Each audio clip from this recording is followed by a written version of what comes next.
अस्सलाम वालेकुम दोस्तों, कैसे हो आप लोग। आई होप कि आप लोग अच्छे से होंगे। तो हमारी कहानी का 9वां पार्ट आ गया है, तो इसे आखिर तक सुने। बाबर अली की रिहाइश गाह गुलशन में थी। बस जब गुलशन पहुंची तो इसमें बहुत कम बाराती रह गए थे। ज्यादातर घर के अफराद थे या वो मेहमान थे जो हैदराबाद से आए हुए थे। बस खाली होने के बाद काले बिल्ले ने भी सीट के नीचे से अपना मुंह निकाला, गर्दन घुमाकर इधर उधर देखा। बस में कोई न था। वो पूरे इत्मीनान से मेहमान खुसूसी की तरह शान से नीचे उतरा और घर के गेट से अंदर दाखिल हो गया। शादी की पहली रात तो इस काले बिल्ले की नजर हो गई थी। दूसरी रात ट्रेन में गुजरी, आज तीसरी रात थी। अकबर ज़हनी तौर पर बहुत उलझा हुआ था। इन अजीबो गरीब वाकयात ने इसके आसाब शिकस्ता कर दिए थे। ऊपर से सफर की थकान थी। घर पहुंचकर अकबर ने तेज गर्म पानी का शावर लिया, एक ख्वाब आवर गोली खाई, चाय पी और अपने कमरे में जाकर लेट गया। इसने राशिदा को हिदायत कर दी कि शाम होने से पहले इसे कोई ना उठाए। अपने बेड पर लेटकर इसे एक तरह की आसूदगी का एहसास हुआ। थका हुआ तो वो था ही, ऊपर से नींद की गोली का नशा। जल्द ही इसकी आंखें बंद होने लगी। इसने लिहाफ अपने ऊपर खींचा और करवट लेकर सो गया। जाने वो कितनी देर सोया होगा कि अचानक इसकी किसी आवाज से आंख खुल गई। कमरे में अंधेरा फैला हुआ था। इसका मतलब था कि शाम हो चुकी है। कोई जोर जोर से दरवाजा बजा रहा था। अकबर ने सोचा, वो अंदर से दरवाजा बंद करके तो नहीं सोया था। फिर ये कौन इस बेहूदगी से दरवाजा पीट रहा है? अंदर क्यों नहीं आ जाता? वो लिहाफ फेंक कर गुस्से से उठा कि देखे तो सही कौन है दरवाजे पर। अभी वो दरवाजे की तरफ बढ़ा ही था कि दरवाजा आहिस्ता आहिस्ता खुलना शुरू हुआ। अरे भाई आ जाओ, कौन है? अकबर ने जरा गुस्से से कहा। पूरा दरवाजा खुल गया था लेकिन वहाँ कोई ना था। अकबर को और गुस्सा आया कि एक तो दरवाजा पीट कर उसे उठा दिया और अब मजीद इसके साथ मजाक किया जा रहा है। वो तेजी से आगे बढ़ा ताकि देख सके कि बाहर कौन है। 4 कदम आगे बढ़ाए होंगे कि इसे देखकर उसकी चुट्टी गुम हो गई। अकबर जल्दी से उल्टे कदमों पीछे भागा और जल्दी से लिहाफ में घुस गया। वो थर थर कांप रहा था और इसकी नजरें उस चीज पर थी जो अंदर आ रही थी। वो कोई बड़ी हैबतनाक शय थी। उसकी लंबाई कोई 2 फीट रही होगी। 1 फीट के पाँव होंगे और इन पाँव के ऊपर सर था। इसका धड़ नहीं था, ना हाथ थे।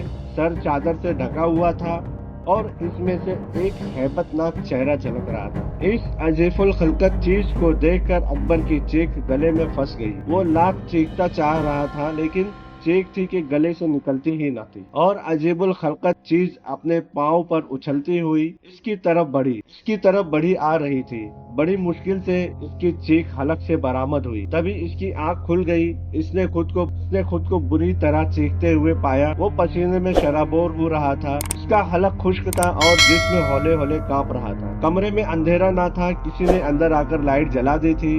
इसका मतलब था कि मगरिब का वक्त गुजर चुका था। कमरे में रोशनी देखकर इसे कुछ इत्मीनान हुआ। इसने गर्दन घुमाकर चारों तरफ कमरे में देखा। वहाँ कोई ऐसी चीज ना थी जिससे खौफजदा हुआ जाता। इसका मतलब है इसने जो कुछ देखा था ख्वाब में देखा था। लेकिन जाने क्यों इसे ऐसा महसूस हुआ था कि इसने जो कुछ देखा था ख्वाब ना था बल्कि अपनी जागती आंखों से देखा था। अब वो उठकर बैठ गया और अभी बाथरूम जाने की सोच ही रहा था कि राशिदा कमरे में दाखिल हुई। उठ गए आप? शुक्र है, राशिदा ने मुस्कुराते हुए कहा। आपके दोस्त आए हैं, इधर ही भेज दूं? ड्राइंग रूम तो इस वक्त खाली नहीं है। हाँ, इधर ही भेज दो, अकबर ने बेड से उठते हुए कहा। मैं जरा मुंह हाथ धो लूं, फिर चाय भेज देना। जी अच्छा, राशिदा ये कहकर कमरे से निकल गई। थोड़ी देर के बाद अकबर के दोस्त आफाक और गुलजार कमरे में दाखिल हुए। अकबर अभी बाथरूम में था। इन्होंने एक काले बिल्ले को अकबर के बेड के नीचे से निकलते देखा। काले बिल्ले की सुर्ख सुर्ख आंखें और बड़ा कद देखकर वो दोनों सहम गए। काले बिल्ले ने एक नजर दोनों को देखा और टहलता हुआ कमरे से निकल गया। यार ये किस किस्म का बिल्ला था? आफाक ने गुलजार से कहा। इतने में अकबर तौलिए से मुंह पोंछता बाथरूम से बाहर आ गया। उसने आफाक की बात सुन ली थी। वो घबरा कर बोला, आफाक तुम किस बिल्ले की बात कर रहे हो? भाई एक काला बिल्ला तुम्हारे बेड के नीचे से निकलकर अभी बाहर गया। आफाक ने कहा, यार वो अजीब किस्म का बिल्ला था, डरावना और इतना लंबा चौड़ा बिल्ला मैं आज तक ना देखा। काले बिल्ले का जिक्र सुनकर अकबर के पसीने छूट गए। उसने जल्दी से बाहर निकलकर इधर उधर देखा। लेकिन वो काला बिल्ला कहीं नजर न आया। अकबर वापस कमरे में आया और खामोशी से बेड पर बैठ गया। क्या हुआ भाई, तू क्यों इतनी खामोशी से बैठ गया? गुलजार ने इसे छेड़ा। हाँ भाई, सुना कुछ रात का फसाना। आफाक ने गिरह लगाई। अकबर के ये दोनों दोस्त बारात में नहीं गए थे, इन्हें कुछ मालूम न था अकबर के साथ क्या बीती है। वो खुरेद खुरेद कर इससे रात का फसाना पूछते रहे और वो हंस हंस कर इन्हें टालता रहा। वो क्या बताता कि इसके साथ क्या गुजरी है। अकबर कपड़े पहनकर अपने दोस्तों को लेकर बाहर निकल गया। काफी देर के बाद घर वापस आया। फिर इसने खाना खाया और खाना खाकर अपने एक और दोस्त से मिलने चला गया। वहाँ से कोई 11:30 बजे के करीब वापसी हुई। घर वापस आया तो घर वाले इसके मुंतजिर थे। कुछ देर के बाद इसे नीलम के कमरे में पहुँचा दिया गया। वो कमरे में दाखिल हुआ तो दीवार पर लगी घड़ी ने 12 घंटे बजाए। अकबर ने पहले 12 बजाती घड़ी और फिर नीलम को देखा। नीलम ने इसे मुस्कुरा कर देखा और फिर अपनी नजरें नीचे कर ली। जब वो करीब आया तो नीलम ने अपना सर भी झुका लिया। अकबर बेड पर बैठा, इसने अपने हाथ से इसका चेहरा उठाया और करीब होने लगा, लेकिन कुर्बत इसकी नसीब में ना थी। वो अचानक चीख उठा, नीलम मेरी आंखें। जब अकबर ने घबरा कर कहा, नीलम मेरी आंखें, और ये कहकर इसने अपनी आंखों को ढक लिया तो नीलम का दिल धक से रह गया। इसे ठंडा पसीना सा आ गया, हाथ पाँव में जान न रही। इसने तड़प कर पूछा, हाय अकबर, तुम्हें क्या हुआ? अकबर कुछ ना बोला, वो अपने हाथों से अपनी आंखें मल रहा था। तब नीलम ने इसका हाथ पकड़ लिया और इससे कहा, अकबर हाथ तो हटाए। अकबर ने अपने हाथों पर नीलम की नरमी मुलायम रेशम सी उंगलियों का लम्स महसूस किया। चंद साधने को इसे सुकून मिला। उसने अपना हाथ आंखों से हटाया, आंखें खोलकर नीलम की तरफ देखना चाहा लेकिन देख ना सका। जैसे ही इसने आंखें खोली, शिद्दत की तकलीफ हुई। इसने फौरन आंखें बंद कर ली। अकबर खुदा के लिए अपनी आंखें खोले, मुझे देखे। नीलम ने इसका जरा सा हाथ दबाकर कहा। कोई और वक्त होता तो अकबर नीलम के इस जुमले पर कुर्बान हो जाता, लेकिन इस वक्त तो वो बड़ी मुश्किल में था। उसने फिर थोड़ी सी आंखें खोलना चाही, लेकिन आंखों के चिराग जल न सके। रोशनी के बावजूद हर तरफ धुंध सी छाई रही। नीलम आंखें नहीं खुल रही। अकबर ने एक कुर्ब के आलम में कहा, हुआ क्या है? नीलम ने फिक्रमंदी से पूछा। आंखों में शदीद मिर्ची लग रही है। अभी तो आप ठीक थे। हाँ, अभी तो मैं ठीक था, अकबर ने कहा। फिर ये मिर्ची कहाँ से आ गई? नीलम ने पूछा। बस मुझे अचानक ही ये महसूस हुआ जैसे किसी ने मुट्ठी भरकर पिसी हुई मिर्ची मेरी आंखों में झोंक दी है। इस कदर शदीद तकलीफ है कि बता नहीं सकता। अकबर के चेहरे पर शदीद कर्ब के आसार थे। आप बाथरूम में जाकर आंखें खोले, नीलम ने मशवरा दिया। हाँ, यही करना पड़ेगा। यह कहकर अकबर उठा, इसके साथ ही नीलम भी उठी। उसने सहारा देकर अकबर को बाथरूम का रास्ता दिखाया। अकबर ने वॉश बेसिन के नलके से अच्छी तरह अपनी आंखें धोई। दर्द में बहुत मामूली सा फर्क पड़ा। उसने खड़े होकर आंखें देखी। उसकी आंखें लाल अंगारा हो रही थी, इस कदर सुर्ख थी कि लगता था जैसे आंखों में खून भर गया हो, और इतनी शदीद जलन थी जैसे कोई इसकी आंखों पर ब्लेड फेर रहा हो। बाथरूम से वापस आकर वो बेड पर लेट गया। इसे किसी करवट करार न था। आंखों पर हाथ रखने के बावजूद कमरे में जलती हुई ट्यूबलाइट की रोशनी उसकी आंखों में तेजाब बनकर टपक रही थी। इसने अपना मुंह बेड के गद्दे में छुपा लिया। चैन फिर भी न मिला। क्या लाइट बुझा दूं?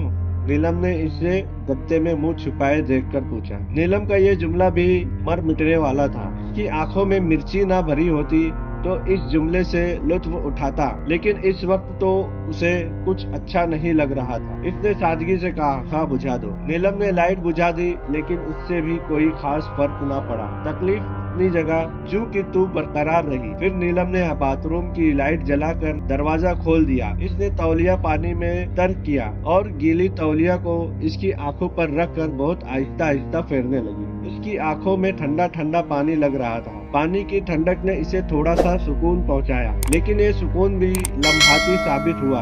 10-15 मिनट हो चुके थे, लेकिन किसी तरह इसे आराम नहीं आ रहा था। तब नीलम ने परेशान होकर कहा, क्या खाला को बुलाकर लाऊं? नहीं, तुम रहने दो, मैं खुद जाता हूँ, अकबर ने उठते हुए कहा। नीलम, बहुत शदीद किस्म की तकलीफ है, आप जाकर किसी डॉक्टर को दिखाएं, नीलम ने मशवरा दिया। अकबर आंखों पर हाथ रखे अंदाजे से चलता हुआ कमरे से बाहर आया। फिर इसने अपनी अम्मी अब्बू के कमरे में कदम रखा। इनका दरवाजा खुला हुआ था, वो लोग अभी जाग रहे थे। अकबर को इस तरह अपनी आंखों पर हाथ रखे आते देखकर साबिरा ने अपना कलेजा थाम लिया। या अल्लाह खैर, इनके मुंह से निकला। वो मेरी आंखें देखें। اکبر نے کہا۔ کیا ہوا تمہاری آنکھوں کو؟ بابر علی لپک کر اس کی طرف بڑھے۔ انہوں نے جلدی سے اسے اپنے بیڈ پر بٹھایا۔ صابرہ نے اکبر کا ہاتھ ہٹا کر اس کی ایک آنکھ کھول کر دیکھی۔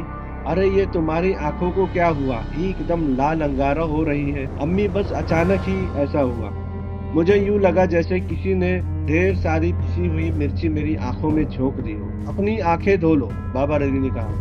ابو بہت اچھی طرح دھو لی ہے، گیلے تولیے سے بھی مسلسل رگڑی ہے، لیکن کوئی فرق نہ پڑا۔ اکبر نے اپنی آنکھوں پر ہاتھ رکھتے ہوئے، سنیں، صابرہ بابر علی سے مخاطب ہوئی، اسے اسپتال لے جائے۔ اچھا ٹھیک ہے، یہ کہہ کر بابر علی نے جلدی جلدی کپڑے تبدیل کیے، گاڑی نکالی اور اکبر کو بٹھا کر اپنے علاقے کے ایک اچھے اسپتال میں لے گئے۔ وہاں ڈاکٹر نے اس کی آنکھ کا مطالعہ کیا، آنکھوں کو اچھی طرح دھو کر ایک ٹیوب سے مرہم لگایا، کھانے کو کچھ دوائیں لکھ کر دی، لگانے کو 2 قسم کے ٹیوب تجویز کر دی۔ بابر علی کے دریافت کرنے پر کہ یہ معاملہ کیا ہے، اچانک آنکھوں کا یہ حال کیسے ہوا، تو ڈاکٹر نے بتایا یہ ایک طرح کی الرجی ہے، فکر کی کوئی بات نہیں، 1-2 دن میں آنکھیں ٹھیک ہو جائیں۔ لیکن اکبر کی آنکھیں 1-2 دن میں ٹھیک نہ ہوئی، البتہ کچھ کم ہو گئی، لیکن بالکل ختم نہ ہوئی۔ ماموں فرقان کو دوسرے دن بابر علی نے فون پر صورت حال سے آگاہ کر دیا تھا۔ ماموں فرقان اکبر کی آنکھوں کی تکلیف کے بارے میں سن کر فکر مند ہو گئے۔ انہوں نے پوچھا تھا، کسی آنکھوں کے اسپیشلسٹ کو دکھاؤ، ہو سکتا ہے اس ڈاکٹر کی رائے صحیح ہو، واقعی اس کی آنکھوں میں الرجی ہو گئی ہو، لیکن اسپیشلسٹ کو دکھاؤ ضرور تاکہ تسلی ہو جائے۔ ماموں میں نے شام کو ایک بڑے ڈاکٹر سے وقت لیا ہے، اسے لے کر جاؤں گا، تم اکبر کو ڈاکٹر کو دکھاؤ، میں رات کو ادھر آؤں گا، ماموں فرقان نے کہا۔ دکان سے اٹھ کر پہلے میں دادا غفور کی طرف جاؤں گا، ان سے ذرا بات کر کے دیکھتا ہوں وہ کیا کہتے ہیں۔ اچھا ماموں ٹھیک ہے، میں رات کو آپ کا انتظار کروں گا، یہ کہہ کر بابر علی نے ریسیور رکھ دیا۔ شام کو جلدی اپنی دکان سے اٹھے تاکہ دادا غفور سے بات کر کے وہ گلشن پہنچ سکے، پھر گلشن سے انہیں اپنے گھر واپس بھی آنا تھا۔ لیاقت آباد کی مارکیٹ میں ماموں فرقان کی کپڑے کی بہت بڑی دکان تھی اور خوب چلتی تھی۔ لیاقت آباد سے ٹیکسی پکڑ کر وہ برنس روڈ دادا غفور کے پاس پہنچے۔ دادا غفور ماموں فرقان کے دور کے رشتہ داروں میں سے تھے، لیکن ان سے دادا غفور کے تعلقات بہت قریبی تھے۔ ماموں فرقان کو جب بھی فرصت ہوتی تو وہ ان سے ملنے ضرور جاتے۔ دادا غفور بھی ماموں فرقان کو بہت پسند کرتے تھے۔ وہ اگر کبھی ملاقات کو نہ آتے تو دادا غفور انہیں اپنے بیٹے سے فون کروا کر بلوا لیا کرتے تھے۔ دادا غفور کی عمر 72 سال سے کم نہ ہوگی، لیکن ان کی آنکھیں بالکل ٹھیک تھی۔ وہ چشمہ نہیں لگاتے تھے اور اڑتے کبوتر کو دیکھ کر بتا دیا کرتے تھے کہ یہ کس نسل کا کبوتر ہے۔ سماعت بھی بالکل ٹھیک تھی، صرف قدموں کی چاپ سے بندے کو پہچان لیا کرتے تھے۔ البتہ ہاتھوں میں خفیف سار اشا تھا، تھوڑی بہت گردن بھی ہلنے لگی تھی۔ دبلے پتلے تھے، رنگ گورا چٹا تھا، جوانی میں سرخی مائل رہا ہوگا، اب تھوڑا سا زردی مائل ہو گیا ہے۔ سفید ریشمی داڑھی، گہری سیاہ آنکھیں،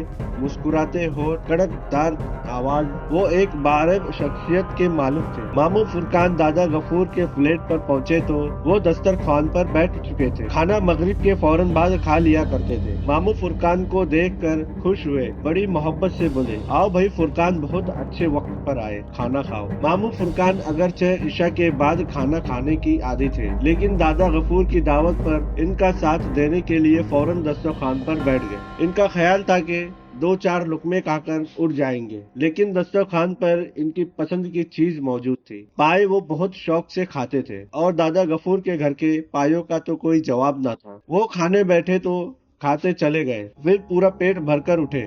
دادا غفور کو ماموں فرقان کی یہی بے تکلفی بہت پسند تھی۔ کھانے کے بعد دادا کمرے میں چہل قدمی فرمانے لگے۔ دادا کو کھانا کھانے کے بعد ٹہلنے کی عادت تھی۔ ٹہلنے کے لیے وہ باہر نہ جاتے تھے، گھر ہی میں آدھا گھنٹہ ٹہل لیا کرتے تھے۔ ماموں فرقان آلٹی پالٹی مار کر بیٹھ گئے اور دادا غفور ٹہلتے ہوئے بولے، بھائی فرقان، تمہارے کاروبار کا کیا عالم ہے؟ ٹھیک ہے دادا، اللہ کا بڑا احسان ہے۔ ماموں فرقان نے موقع غنیمت جانا، دادا اب ان کی بات سننے کی موڈ میں تھے۔ وہ فوراً بولے، دادا مجھے آپ سے ایک بات کرنا تھی۔ ہاں کہو، کیا کہنا چاہتے ہو؟ کیا دوسری شادی کرنے کا ارادہ ہے؟ دادا غفور نے اپنی بڑی سیاہ آنکھوں سے انہیں مسکرا کر دیکھا۔ ارے نہیں دادا، ماموں فرقان ہنس کر بولے، پھر کیا معاملہ ہے؟ دادا غفور اب سنجیدہ ہو گئے۔ میرا بھانجا بابر علی فرنیچر کا کاروبار کرتا ہے، اچھا بزنس ہے اس کا، ماموں فرقان نے کہا۔ अभी इसके बेटे की शादी थी, गुज़िश्ता कल ही बारात उस्मानाबाद से वापस आई है और कल इसका वलीमा है। अच्छा फिर?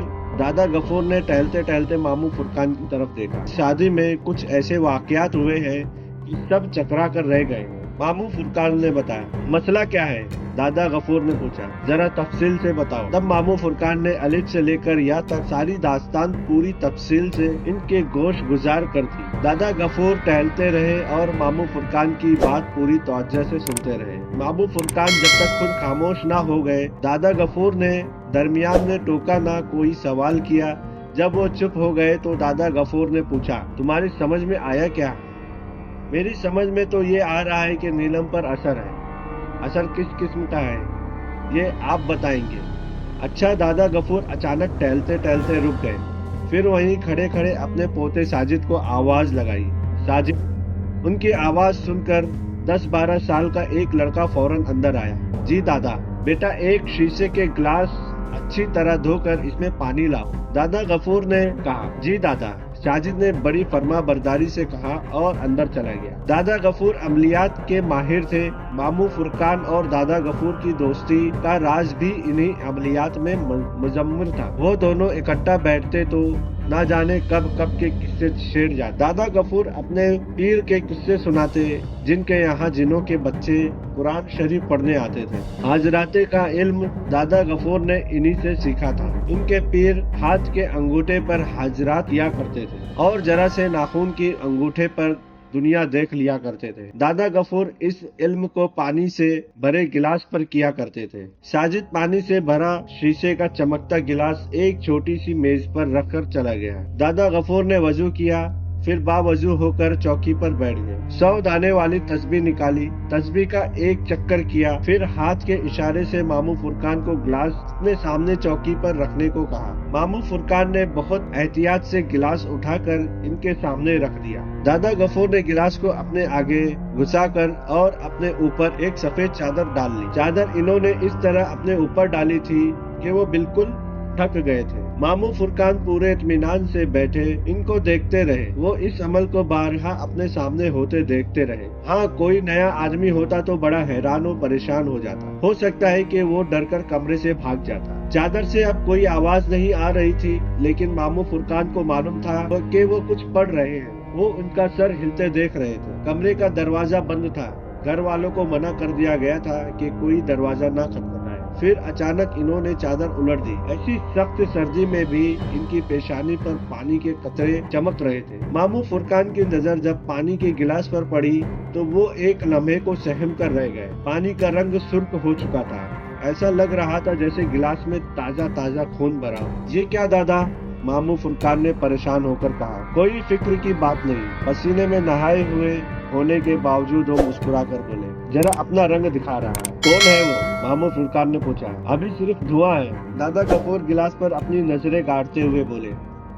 धुआं? मामू फुरकान ने खोए हुए अंदाज में कहा। हाँ धुआं। दादा गफूर ने अपनी गहरी सियाह आंखों से मामू फुरकान को देखा। खैर कोई बात नहीं, कब तक धुआं बना रहेगा, कब तक सामने नहीं आएगा, मैं देखता हूँ।